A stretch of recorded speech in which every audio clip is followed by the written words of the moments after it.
నమస్తే, welcome to Telugu రాజ్యం. ఇవాళ మనతో పాటు ప్రముఖ movie and political critic Bharadwaj గారు ఉన్నారు. సార్తో మాట్లాడదాం. సార్ నమస్తే. నమస్తే sir, Pawan Kalyan, deputy CM Pawan Kalyan సతీమణి తిరుమల వెళ్ళి తలనీలాలు సమర్పించిన ఘటన దగ్గర నుంచి మొదలుపెట్టి ఆమె అక్కడ డిక్లరేషన్పై సైన్ చేయడం కానీ, ఆమె పర్యటన కానీ, అంటే ఎలా అయిపోయిందంటే తెలుగు రాష్ట్రాల్లో ఆఖరికి కాదేది కవితకు అనర్హం అన్నట్టుగా ఏ విషయాన్ని కూడా వదిలిపెట్టట్లేదు. ఇటు సోషల్ మీడియా కావచ్చు, అటు మెయిన్ స్ట్రీమ్ మీడియా కావచ్చు. అంటే జగన్ సైన్ గురించి బయటకు తీయడం, అండ్ రీసెంట్గా గరికపాటి వారి వీడియోస్ కొన్ని అటాచ్ చేస్తూ స్త్రీలు, మహిళలు ఖచ్చితంగా శిరోముండనం చేయించుకోకూడదు, తలనీలాలు ఇవ్వకూడదు లాంటివన్నీ యాడ్ చేస్తూ, అంటే ఎందుకింత ప్రతి విషయాన్ని ఎందుకింత వివాదం చేస్తున్నారు? అండ్ మరోవైపు సార్, టోటల్గా కూడా ఏపీలో జరుగుతున్న చాలా ఇష్యూస్ను పక్కదారి పట్టించడానికి ఈమెను తిరుమల పంపించి మొక్కు తీర్చుకునేలా చేశారు. ఇలా రకరకాల విషయాలు అన్నీ బయటకు వచ్చేస్తున్నాయి. ఎలా చూడొచ్చు సార్? ఏమనిపిస్తుంది? అంటే ఇది ఒక రకంగా గతంలో ఆయన కూతుళ్ళని తీసుకెళ్ళిన సందర్భం మనం చూసాం. వారు కూడా డిక్లరేషన్ మీద సంతకాలు పెట్టే లోపలికి వెళ్ళారండి. అవును, దర్శనం చేసుకుని వచ్చారు. అయితే ఇక్కడ ఈవిడ విషయంలోకి వచ్చేసరికి, ఆయన పవన్ కళ్యాణ్ గారి సతీమణి విషయానికి వచ్చేసరికి, ఆవిడ విదేశీయురాలు, ఆవిడ రష్యన్ యువతి. అయితే ప్రస్తుతం ఆవిడ తన కుమారుడి అనారోగ్యం రీత్యా, అంటే అతనికి అక్కడ ప్రమాదం జరిగింది కాబట్టి ఇమ్మీడియట్గా ఈవిడ మొక్కుకొని ఉండొచ్చు. అంటే ఈ మొక్కుకోవటం, ఈ గొడవ ఆవిడకి బై బర్త్ వచ్చినటువంటి వ్యవహారం కాదు. అత్తగారి ఇంటికి వచ్చిన తర్వాత ఇక్కడ ఈ కల్చర్ అడాప్షన్లో భాగంగా వస్తే వచ్చి ఉండొచ్చు. అవును, అందుకనే ఆవిడ అలా మొక్కుకొని ఉండొచ్చు. అలా మొక్కుకున్నారని అనుకుందాం. పోనీ అనుకుని వెళ్ళి ఆ మొక్కు తీర్చుకున్నారు. ఆవిడ సాటిస్ఫైడ్. ఎందుకంటే అతనికి పెద్ద ఇబ్బంది కలగలేదు, కుమారుడి ఆరోగ్యం బాగానే ఉంది కాబట్టి నేను మొక్కుకోవడం వలన అతను బయటపడ్డాడు అని ఆవిడ అనుకుని ఉండొచ్చు. ఆ బిలీఫ్ మేరకు వెళ్ళిపోయి ఆవిడ అక్కడ డిక్లరేషన్ మీద సంతకం పెట్టేసి వెళ్ళి తలనీలాలు అర్పించారు. ఓకే, జనరల్గా ఇలా మొక్కుకున్న వాళ్ళు చాలామంది తలనీలాలు అర్పిస్తారు. ఇది కొత్త ఏం కాదు. అంటే మెజారిటీ ఆడవాళ్ళు ఏం చేస్తారంటే 3 కత్తెరలు అలా ఇచ్చేసి వచ్చేస్తారు. అలా కాకుండా ఇలా శిరోముండనం చేయించుకుంటున్న వాళ్ళు, తలనీలాలు అర్పిస్తున్న వాళ్ళు కూడా చాలామంది ఉంటారు అక్కడ. అవునండి, అవును. మీకు ఆ కళ్యాణ కట్టలోకి వెళ్ళి కెమెరా పెడితే తెలుస్తుంది, చాలామంది ఉంటారు ఆడవాళ్ళు.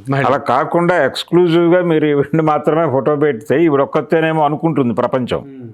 ఈవిడొక్కతే కాదు, చాలామంది ఉంటారు అక్కడ, ఉన్నారు. ఇప్పుడు దీని మీద గరికపాటి ప్రవచనాలు లేకపోతే చాగంటి ప్రవచనాలు తీసుకొచ్చి పెట్టి, అంటే వాళ్ళు ఒక ఒపీనియన్ చెప్తారు అంతే. అవును, ఆ ఒపీనియన్ని ఫాలో అవటమా లేదా అనేది మీ ఇష్టం, మీ బిలీఫ్ మీద ఆధారపడి ఉంటుంది. అంతే కదా, ఖచ్చితంగా. మీ నమ్మకం తీవ్రత, అలాగే మీరు మొక్కుకున్న పద్ధతి. తలనీలాలు అర్పిస్తాము అని మొక్కుకోవటం అనే కల్చర్ ఉంది అక్కడ. ఆ కల్చర్ మీద క్వశ్చనింగ్ కాదు. ఒకవేళ అర్పించటము అనే దాని మీద ఒక విస్తారమైన అర్థంలో చాగంటి కోటేశ్వరరావు గారు ఏదో మాట్లాడాడు. దాన్ని పట్టుకొచ్చి ఇక్కడ లింక్ చేసి గొడవ చేయటం అనేది అప్రస్తుతం, అనవసరం కూడా. అది బిలీఫ్ సిస్టమ్కి సంబంధించిన గొడవ. ఆవిడ తన పద్ధతిలో తాను అనుకుని ఉండొచ్చు. ఆవిడ వచ్చి ఆ అన్నదానానికి దానికి కూడా ఆ రోజు అవునండి చేసింది, పేమెంట్ చేసేసి ఆవిడే స్వయంగా వడ్డించి ఆవిడ సాటిస్ఫైడ్. అంతే, ఆవిడ సాటిస్ఫైడ్. ఆవిడ ఏదైతే చేయదలుచుకుందో అది చేసి వెళ్ళిపోయింది, అంతవరకే. అంతే. మరి ఈ నేపథ్యంలో ప్రతి విషయాన్ని అంటే రాజకీయ రంగు పులివించేసి పాతవన్నీ తవ్వి తీసేసి, అంటే ఎలా తయారయ్యారంటే జనాలు, అలా జనాలు తయారవడం కాదండి, ఒక వాతావరణం అలా కల్పించారు ప్రతి విషయంలో. అవును. ఇప్పుడు దీని మీద ఇది జరిగింది, ఆ డిక్లరేషన్ మీద సంతకం పెట్టాల్సిన అవసరం ఉందా అనే దగ్గర మొదలవుతుంది. ఇది ఎక్కడి నుంచి మొదలవుతుంది? ఇంతకుముందు వాళ్ళు చేశారా సంతకం? ఇంతకుముందు వాళ్ళు ఎవరూ చేయలేదు, కానీ మేము చేసామంటే మేము ప్రాపర్గా ఉన్నాము అనేది ఎస్టాబ్లిష్ చేసుకోవడానికి ఈ ఓవర్ యాక్షన్ అవసరమా అని ఒకవైపు నుంచి వీళ్ళు ఎవరినైతే ఇంతకుముందు టార్గెట్ చేసి విమర్శించారో ఆ జగన్మోహన్ రెడ్డి, వారి తాలూకా మీడియా దీన్ని మాట్లాడటం మొదలుపెట్టింది. మొదలు పెట్టగానే కౌంటర్ పార్ట్ ఇటు నుంచి కూడా రియాక్షన్ ఉంటుంది కదా. యాక్షన్ అటు నుంచి మొదలయ్యాక ఇటు నుంచి రియాక్షన్ అనివార్యంగా ఉంటుంది ఖచ్చితంగా. అది మొదలై ఇది సోషల్ మీడియాలోకి వచ్చేసరికి పబ్లిక్ ఒపీనియన్గా మారిపోయి అక్కడ చర్చలు మొదలైపోయినాయి. అవును, చర్చలు మొదలైపోయిన తర్వాత ఇక ఎవరి అభిప్రాయం వాళ్ళు చెప్తారు. అంటే టీటీడీ గైడ్లైన్స్ ఏం చెప్తున్నాయంటారు జనరల్గా చూస్తే కనుక? ఎందుకంటే ఒకసారి డిక్లరేషన్లో సైన్ పెడితే చాలు అంటారు జగన్మోహన్ రెడ్డి గారు. మా తండ్రితో కలిసి వచ్చినప్పుడు ఒకసారి పెట్టేశాను, ఇంకేమిటి పెట్టేది అనేది. ప్రతిసారి అక్కర్లేదు. ఎస్ సార్, ప్రతిసారి అక్కర్లేదు. డిక్లరేషన్ అనగానేమి, నేను ఈ దేవుడి యందు భక్తి కలిగి ఉన్నాను అని చెప్పడం, అంతే. అది ఒకసారి చెప్తే చాలు, అంతే జనరల్గా. అయితే ఈ ప్రతిసారి దాన్ని ఒక సెలబ్రేషన్ లాగా, ఈవెంట్ లాగా చూపించడం వలన అవును, దీన్ని ఒక కొత్త నిబంధన ఏదో తీసుకొస్తున్నారు వీళ్ళు అనేటువంటి అనుమానం ఇతరుల్లో వచ్చే ప్రమాదం ఉంది. అవును, నిజానికి ఆ డిక్లరేషన్ కూడా అక్కర్లేదు అనేటువంటి ఆర్గ్యుమెంట్ కూడా ఒకటి ఉంది. ఎందుకు అక్కర్లేదు? ఎవరైనా వచ్చి వేడుకుంటారు, తప్పేంటి దానిలో? ఇంకా డిక్లరేషన్ ఏమిటి?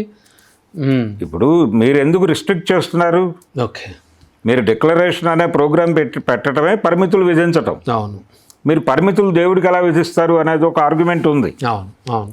అంటే మనకి పాత రోజుల్లో జంధ్యాల గారు రాసిన డైలాగ్ ఒకటి ఉంది సీతాకోకచిలుక సినిమాలో. అది భారతీరాజా గారు కల్పించిన సన్నివేశం. ఆ హీరో హిందూ, అవును, అతని తల్లి బ్రాహ్మిన్. ఆవిడ వెళ్ళి ఒక చర్చి ముందు నిలబడి అలా చూస్తూ ఉంటుంది ఆశగా. చూస్తుంటే ఫాదర్ క్యారెక్టర్ వేసిన జగ్గయ్య గారు వచ్చి, ఏమిటమ్మా ఇక్కడ మీరు అంటాడు. ఆపదలో ఉన్నప్పుడు ఏ దేవుడు ఎక్కడ దేవుడు అని చూడం కదా అంటుంది ఆవిడ. అంటే ఆవిడకి ప్రాబ్లం క్రిస్టియానిటీ నుంచి ఉంది అప్పుడు. అక్కడ భూస్వామి ఆ మతానికి చెందినవాడు. అందుకని ఆవిడ అక్కడ చర్చి ముందు నిలబడి, ప్రభువా కాపాడు నా కొడుకుని అని వేడుకుంటున్నట్టుగా షాట్ ఉంటుంది. అది కదా ఇప్పుడు బిలీఫ్ ఉంది, అక్కడ నమ్మకం ఉంది, అంతవరకే. అంతే. అక్కడ కూడా ఎవరో డిక్లరేషన్లు అడగరు. అవును, చర్చిల్లో లేకపోతే ఇతర ప్రార్థనా మందిరాల్లో కూడా ఎవరో డిక్లరేషన్లు అడగరు. డిక్లరేషన్ అడగటం అనేది మీరు ఒక కంచె కడుతున్నట్టుగా భావించాల్సి ఉంటుంది. అందుకని కంచెలు తీసేసి దేవుణ్ణి సర్వవ్యాప్తం ఎవరైనా వచ్చి కొలుచుకుంటారు, లేకపోతే దండం పెట్టి వెళ్ళిపోతారు, వదిలేయండి అలా. అంటే ఆ డిక్లరేషన్ అనే నిబంధనే కరెక్ట్ కాదనుకోవచ్చు అంటారా? డెఫినెట్గా. అంటే భక్తి ఉంటే కదా వచ్చేది అక్కడికి, అంతే కదా, అంతవరకు వచ్చేది. రానప్పుడు ఎందుకు వస్తారు? అసలు ఎందుకు వస్తారు? రావాలని కోరుకోవాలి కదా మీరు. అవును, డిక్లరేషన్ ఎందుకు అప్పుడు? అదే డిక్లరేషన్ అనే ప్రోగ్రామ్ అంటే ఇదేంటంటే మేము విధేయులము అని ఎందుకు ప్రకటించాలంటే వాళ్ళు ఇగుని చంపుకుని కూడా మరి అవును సరెండర్ అవ్వాలి అన్న పద్ధతిలో. ఎవరికి సరెండర్ అవ్వాలి? దేవుడికి కాదు. అయితే దేవుడికి అవ్వాలి. దేవుడికి అవుతున్నారు వాళ్ళు ఆల్రెడీ. దేవుడికి అయ్యే వచ్చారు అక్కడికి. మరి అంతవరకు వచ్చిన తర్వాత ఇప్పుడు ఆ డిక్లరేషన్ మీద సంతకం పెట్టడం సమాజానికి, హిందూ సమాజానికి, అక్కడ ఉన్న సమాజానికి, అక్కడ ఉన్నటువంటి అధికారులకి వినమ్రంగా అంతే కదా సరెండర్ అవ్వటం లాగా చూస్తున్నారు దాన్ని ఎలా అంగీకరిస్తాడు దేవుడు? కాబట్టి డిక్లరేషన్ అనే ప్రోగ్రాంలోనే చాలా తలకాయ నొప్పులు కలవు. అందుకని అవి లేకుండా సరళంగా చూస్తే సరిపోతుంది. ఇప్పుడు వాళ్ళకి వచ్చినటువంటి అనుమానం, వీళ్ళు కూతుర్లను తీసుకొచ్చి డిక్లరేషన్లు ఇచ్చి, అలాగే కొడుకుని తీసుకొచ్చి డిక్లరేషన్ ఇప్పించి, వైఫ్ని తీసుకొచ్చి డిక్లరేషన్ ఇప్పించి, ఇదంతా వాంటెడ్గా మేము చాలా పరిశుద్ధంగా ఉన్నాం, పవిత్రంగా ఉన్నాం, ప్రతిదీ అకార్డింగ్ టు సిస్టమ్ ఉన్నాము, మీరు అలా లేరు అని చెప్పి జనాలలో ఒక అభిప్రాయాన్ని కల్పించడం కోసం చేస్తున్నటువంటి ఒక గేమ్లా కనిపిస్తోంది. ఎందుకు ఇలాంటివి ప్రొజెక్ట్ చేస్తున్నారు మీరు అన్న టోన్లో జగన్మోహన్ రెడ్డి మాట్లాడాడు. దాన్ని అక్కడి వరకే చూడాలి. అంటే మీకు అన్కాన్షియస్గానే ఒక ప్రోగ్రామ్ డిజైన్ అయిపోయింది. ఇప్పుడైతే కష్టంలో వెళ్ళారు వాళ్ళు. ఇప్పుడు కొడుకుకి సంబంధించిన ఒక ప్రాబ్లం వచ్చింది వాళ్ళకి, అంతే కదా. ఆ ప్రాబ్లం వచ్చిన సందర్భంగా ఆవిడ మొక్కుకున్నారు, వెళ్ళారు, ఆ పని అయిపోయింది, క్లోజ్ అయిపోయింది ఇష్యూ. ఇక దాన్ని ఇష్యూగా మాట్లాడాల్సినటువంటి అవసరమే లేదు. కానీ దాన్ని ఇష్యూ చేస్తున్నారు. చేసి అంటే పొలిటికల్గా మారింది. అది పొలిటికల్గా మారి చాలా విషయాల నుంచి తప్పుదో పట్టించడానికి జనాలకి ఇలా కాదండి. ఇప్పుడు ఎప్పుడైతే ఆవిడ అలా వచ్చారో ఆవిడని పొగడటం కోసం పని కట్టుకుని కొంతమంది, ఆవిడ విదేశీయురాలు ఇక్కడికి వచ్చి మన సంస్కృతిని ఆచరిస్తూ డిక్లరేషన్ మీద సంతకం పెట్టి మరీ వెళ్ళి దైవ దర్శనం చేసుకుని మొక్కు చెల్లించుకుని ఇలా ఒక అభిమాన గళం మొదలైంది. ఈ అభిమాన గళం తననే టార్గెట్ చేస్తోంది అని వారు భావించి ప్రతిపక్షం వారు గళం విప్పారు. వారి మీద మళ్ళీ దాడి చేయాలి కాబట్టి బాధ్యతగా వీళ్ళు కూడా దాడి చేస్తున్నారు. అలా పొలిటికల్ ఏరియాలో గొడవైంది. ఈ పొలిటికల్ ఏరియాలో గొడవైన దాన్ని కల్చరల్ లెవెల్కి తీసుకెళ్ళి చాగంటిని వీళ్ళందరినీ ఇన్వాల్వ్ చేసి అక్కడ ఒక గొడవ జరుగుతోంది. అలా పొలిటికల్ అండ్ కల్చరల్ పొల్యూషన్ మొదలైంది ఈ ఇష్యూ నుంచి.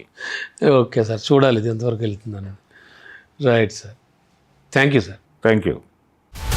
హలో, తెలుగు రాజ్యం ఛానల్ చూస్తున్నారా? సామాజిక, రాజకీయ, జీవన చిత్రణే తెలుగు రాజ్యం. అతిశయోక్తులు, అసత్యాలు ఉండవు. రాజకీయ కోణం కాదు, ప్రజా కోణమే కొలబద్ద. తెలుగు రాజ్యం వీక్షణ మీ ఉత్తమ అభిరుచికి నిదర్శనం.